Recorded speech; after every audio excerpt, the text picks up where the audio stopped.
Todos hemos escuchado alguna vez historias de fantasmas, desde un ente que aparece a altas horas en la madrugada atormentando a los inquilinos que en aquel momento la habitan, hasta otras donde la leyenda urbana toma el protagonismo de la historia, rememorando algún hecho escabroso de antaño, donde ese sujeto o protagonista sufre una muerte terriblemente cruel.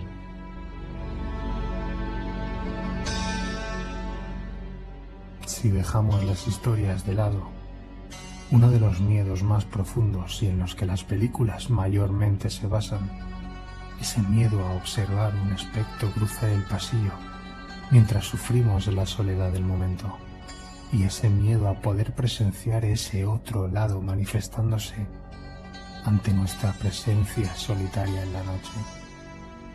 Es uno de los miedos del ser humano todavía vivo.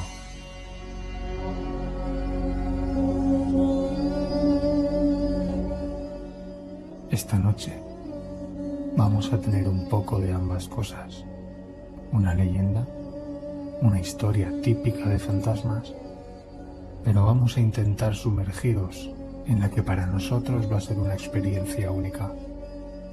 Vamos a intentar que sintáis el terror que va a sentir el protagonista, la angustia y el horror de saberse solo en la oscuridad, ante la impotencia de saber que no hay nada que hacer.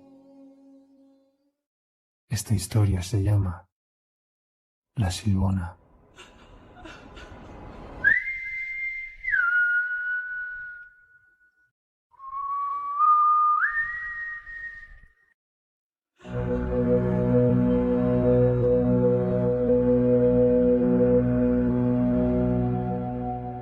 Era una noche oscura, lluviosa, tan solo iluminada por los neones de los carteles de los establecimientos, todavía operativos a esas altas horas de la madrugada. La fría y húmeda noche inducía a quedarse en casa, acurrucándose al calor de las estufas, en sus sofás, viendo películas y haciendo vida en el interior del hogar. Pero eso es la práctica en una situación normal.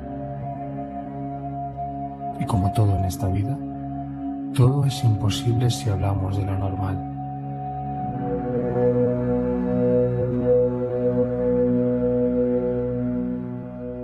Para explicaros correctamente todo, tenemos que hacer retroceder el reloj unas 48 horas. La pareja, embarazada de un pequeño que ese mismo día salía de cuentas, y que concretamente eso fue lo que ocurrió. A las 9 en punto de la mañana, Ana se despertó repentinamente provocado por el dolor de unas contracciones que poco tiempo después sabrían que sería el aviso de la llegada inminente del pequeño Mario. Tan solo 3 horas más tarde, tras despertar tan sobresaltada, Ana descansaba en un frío hospital, en una cama incómoda y repleta de médicos, sosteniendo a su pequeña en los brazos tras haber pasado por un complicado parto. Hubo que hacer una cesárea ya que el feto decidió enredarse con el cordón umbilical, quedando atrapado y sin oxígeno. Pero por suerte, todo pudo realizarse a tiempo.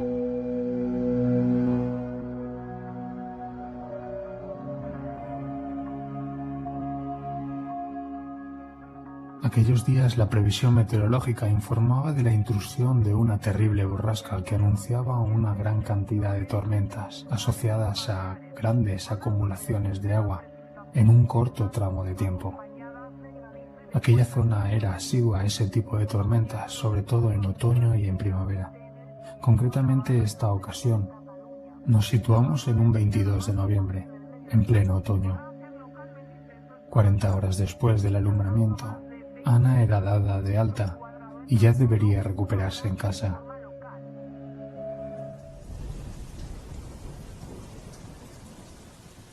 Javier se encargó de llamar a un taxi que les condujera hasta casa y 1 hora después ya les esperaba en la puerta del hospital.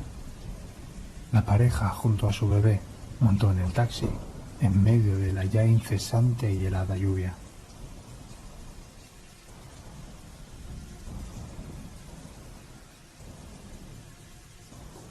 Ana estaba cansada y descansaba su cabeza sobre el hombro de Javier mientras sostenía a su pequeño en brazos. El trayecto se les hizo largo debido a la lluvia y el caos en el tráfico se hacía notar. Una sonrisa se dibujaba en el rostro de ambos mientras dirigían la mirada hacia su recién llegado bebé. Llegó el momento más esperado, la llegada a su hogar, donde comenzarían su nueva vida como familia. En ese momento, el cielo descargaba una cortina de agua sobre todo aquello que se encontraba a su paso. Era de noche y la fotografía del lugar era idílica para los amantes de este género. Luces incandescentes iluminaban el entorno mientras se reflejaban en los charcos de agua acumulada en el suelo. Un velo blanco natural a modo de agua emitía una sensación húmeda y fría en el ambiente. Entre prisas, la pareja comentó levemente, y nada más salir del taxi, que emitía humeante por las partes de atrás. Vamos a darnos prisa, que nos vamos a calar. Ponte debajo del paraguas. Vale. A paso rápido pero cauto, ya que llevaban al pequeño Mario, se introdujeron en el soportal que daba acceso a la entrada de la finca al cual se introdujeron dejando atrás el vaho provocado por la humedad del exterior. Se escurren los zapatos con la alfombra, desalojan el agua acumulada del paraguas y la pareja se encamina hacia el ascensor. Javier y Ana vivían en el último piso de aquel edificio, concretamente en el número 16, uno de los edificios más altos pero a la vez más modernos de aquella vieja ciudad.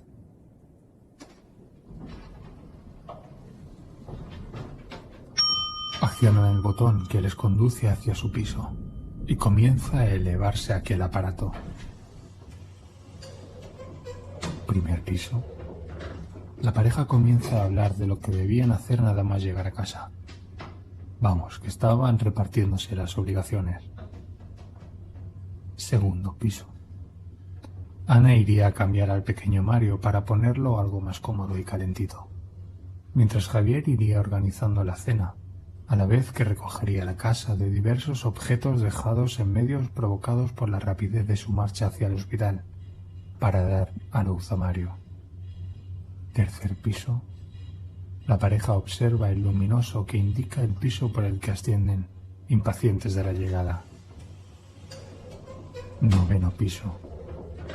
En ese momento y tras un movimiento brusco, el ascensor paraliza su marcha ascendente, quedándose atorado entre piso número 10 y el piso número 11. 10 segundos más tarde, y entre el nerviosismo de la pareja, un silbido se hace escuchar.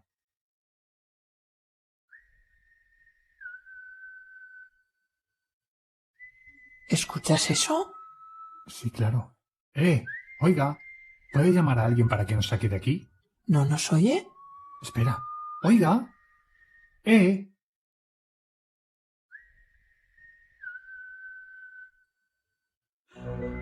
Aquel silbido dejó de oírse segundos más tarde. La sensación de la pareja fue que alguien no quiso atender su llamada o que simplemente no les había escuchado pedir ayuda.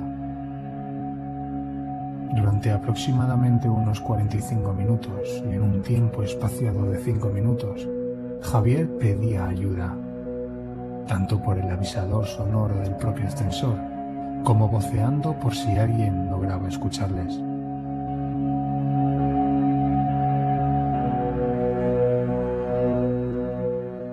Pero en aquel preciso momento, la iluminación regresó y el ascensor continuó subiendo hasta llegar al piso número 16. La pareja, aliviada por la apertura de las puertas que les daba esa pequeña libertad, se adentra en su propia casa.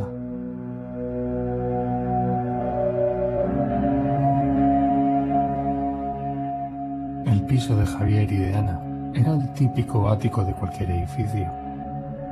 Este tenía varias particularidades. Todas las paredes que conformaban aquel piso eran acristaladas, y la cantidad de luz que obtenían del exterior era completa. Esa noche una iluminación amarillenta y cálida invadía la estancia. La luz nocturna puede que sea una de las más impresionantes a mi modo de ver. Las farolas que alumbraban las calles, los letreros de los establecimientos, las luces de los diferentes vehículos circulando, todo hacía que el contraste con la noche sea mucho más notable. La joven pareja, para poder descansar, colocaban unas enormes cortinas para poder tapar aquella iluminación, y eso justo fue lo que hicieron una vez arreglaron la estancia para dar la bienvenida al pequeño Mario. Mientras, Ana se colocaba en la cama junto a su bebé. Javier se daba una ducha que realmente necesitaba.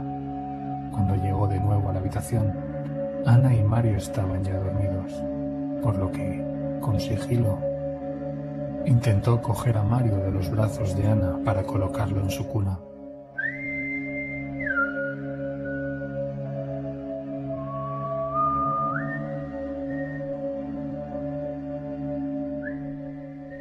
La cabeza de Javier comenzó a pensar que aquel silbido podría haberse producido consecuencia del sonido emitido por el aire, por lo que se acercó a los ventanales que le dejaban observar el bullicio de la ciudad.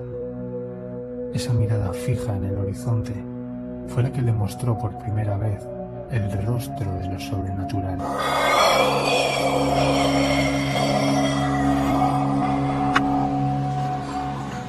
Vio tras el reflejo y en el cristal el rostro de una mujer mayor, demacrado, sin gesticulación alguna, con las cuencas de los ojos negras que dejaban ver la oscuridad del momento. Javier se giró, pero tan solo pudo ver la profundidad de su comedor. Pensó que tal vez fuera consecuencia del cansancio, ya que aquella imagen tan solo duró un par de segundos.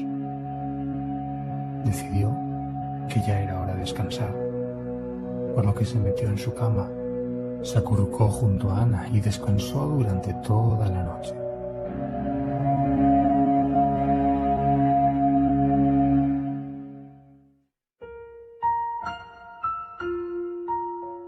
Pasaron los meses y el pequeño Mario iba creciendo rápidamente.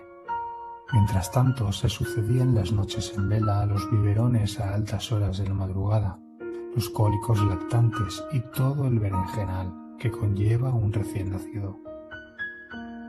Poco después llegó el primer aniversario del pequeño Mario y se juntaron la familia de ambos para celebrar por todo lo grande que Mario iba a celebrar el cumpleaños.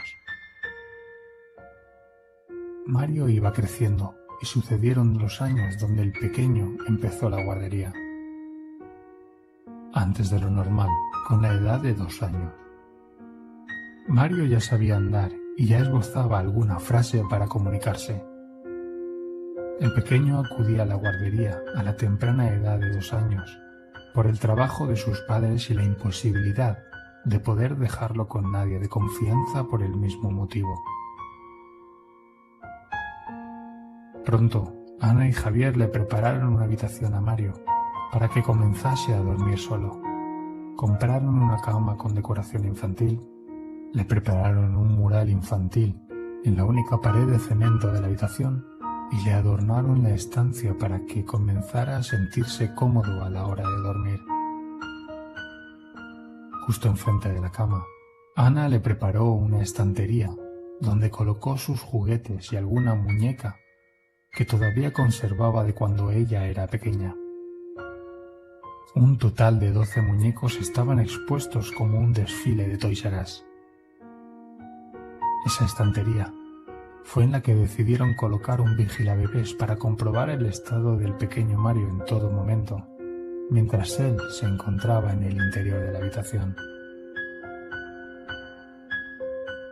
Aquel aparato era de una gran calidad y lo captaba todo. En la parte superior captaba la cama, a la derecha, y un pequeño baúl donde guardar sus juguetes que más utilizaba, situado a la izquierda y apoyado en la cristalera que daba al exterior del edificio.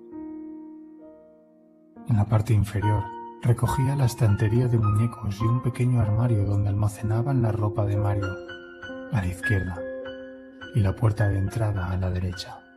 No se les pasaría por alto nada en cuanto a observar a Mario, hicieran lo que hiciera. Al principio el uso del vigilabebés era alto. Cada movimiento era como una obsesión. Cualquier sonido proveniente desde el cuarto del pequeño era bastante para voltear la cabeza y fijar la mirada hacia aquel aparato. Tanto duró en el tiempo esa obsesión que incluso el mirar hacia el vigilabebés se tornó en una costumbre, como un gesto o un tic de la propia persona. A tal punto llegó el nivel de manía que no había tarea que realizaran en el hogar que no tuvieran posado frente a sí el vigilabebés para observar absortos lo que ocurría en aquella habitación.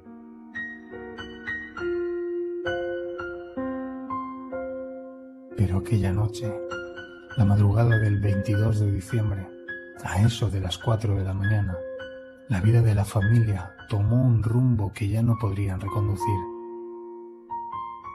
Los sucesos que comenzarían a iniciarse esa misma noche marcarían un antes y un después en el porvenir de aquella cálida familia. Aquella noche invernal tenía todos los alicientes para poder ser una noche aterradora. La lluvia caía incesante desde bien entrada la noche. El alcantarillado de las calles humeaba a consecuencia de la diferencia de la temperatura. Las gélidas temperaturas hacían que no hubiera prácticamente ni un alma por la calle, pero al mismo tiempo, en la ciudad el tráfico era incesante, el cual se podía escuchar desde aquel piso 16 como una tenue y agradable melodía. Como si presintiera lo que más tarde iba a ocurrir. El pequeño Mario andaba inquieto desde poco después de darle la cena. Decía tener miedo y no paraba de llorar. Comentaba a sus padres que no paraba de escuchar a una señora haciendo sonar una canción. Los padres en un principio lo achacaron a un terror nocturno del pequeño, o alguna visión relacionada con un amigo imaginario o algo así. Pero la inquietud del pequeño se iba acrecentando conforme se acercaba la hora de irse a dormir. Ana le acompañó a su cuarto e intentó calmarlo haciéndole entender que no existía nada que quisiera hacerle daño. Pero Mario insistía en que escuchaba una canción que le daba mucho miedo. Y fue justo en ese momento cuando el pequeño cambia el gesto drásticamente, abriendo la boca y los ojos de una manera como si lo hubiesen frente a él causar el más potente de los terrores. Comenzó a retroceder como si viese algo o alguien ir hacia él. Cuando pudo articular palabra, susurró a su madre una frase que convertiría aquella escena en la de una película de terror. Una señora en el cristal. Ana se giró fijando la mirada en el cristal, que se encontraba a su espalda, pero no vio rostro o figura alguna. Viendo el terror que estaba sintiendo su hijo, pactó con el pequeño quedarse junto a él hasta que éste quedara dormido. El pequeño aceptó encantado. Ana estaba tan cansada que incluso ella se quedó dormida junto a su hijo.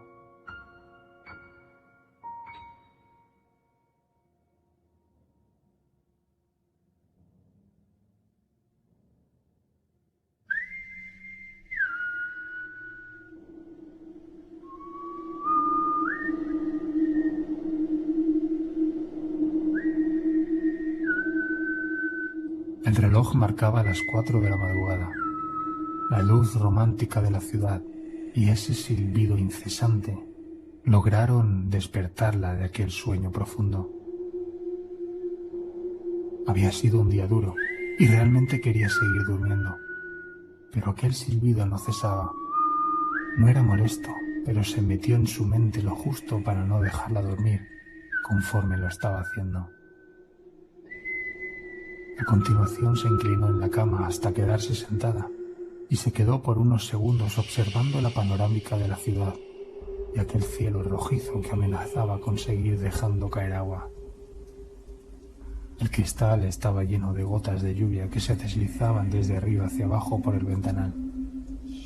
De pronto, entre aquel distorsionar de la lluvia en el cristal, observa la silueta de una anciana con largo pelo blanco, indumentaria negra y con el rostro desfigurado y las cuencas oscuras. Ana, ante la incertidumbre de saber la procedencia de esa visión, se levantó de la cama con sigilo suficiente para no despertar a su hijo y fue caminando de una manera cauta hacia la figura del cristal. Pocos pasos le bastaron para comprobar que aquella anciana figura estaba situada en el exterior de la casa, como suspendida en medio de la lluvia. Fue justo en ese momento en el que de nuevo escuchó ese silbido, a la vez que sentía un escalofrío que le recorría todo el cuerpo.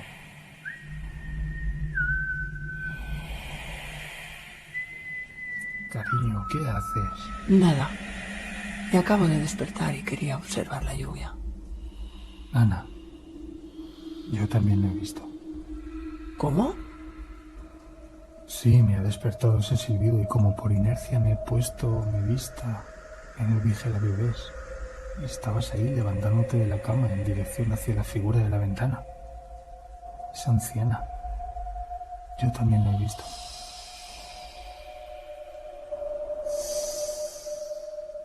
Fue entonces cuando comprendieron de que aquello no fue una alucinación de Ana. Javier también la observó en mitad de la lluvia. ¿Pero qué querría esa anciana?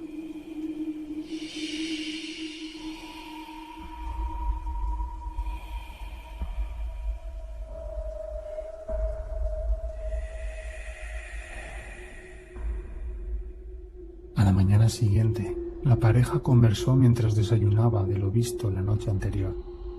Ya más calmados, coincidieron en que podría haber sido una falsa visión provocada por la lluvia, típica decisión tonta e irreal de cualquier película de terror para seguir dando trama a la historia.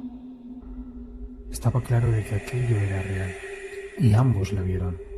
Los demás, intentos de evitar asimilar la realidad, un auténtico error.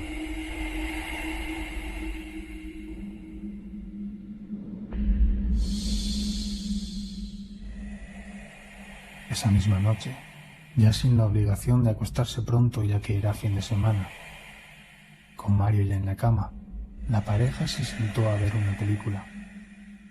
Colocaron el vigilabebés en la mesa de café que estaba situada a mitad de camino entre ellos y la televisión. Víctimas del cansancio de la semana, se durmieron a poco de empezar la película. Pero llegadas las 4 de la madrugada,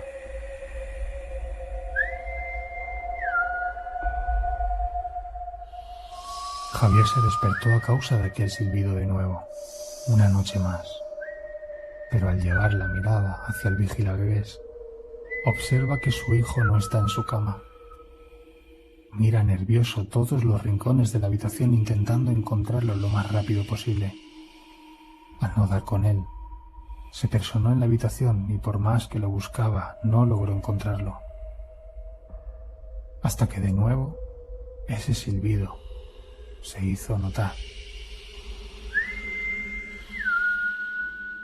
Como percibiendo una presencia, Javier lentamente se da la vuelta hacia la cristalera y observa de nuevo a aquella anciana tras el cristal, flotando fuera del edificio. Pero su corazón da un vuelco cuando observa la figura de su hijo bajo sus faldas. Fue tal el horror que sintió que lanzó un grito desgarrador desesperado.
encontrado en los alrededores de una finca del centro de la ciudad el cuerpo desmembrado de un pequeño de tan solo 5 años a primera hora de la mañana. La policía recibió la llamada de los padres del joven cerca de las 8 de la mañana y después de buscar durante más de 20 minutos a su hijo por todos los rincones de su casa, situada en el piso número 16 de aquella finca.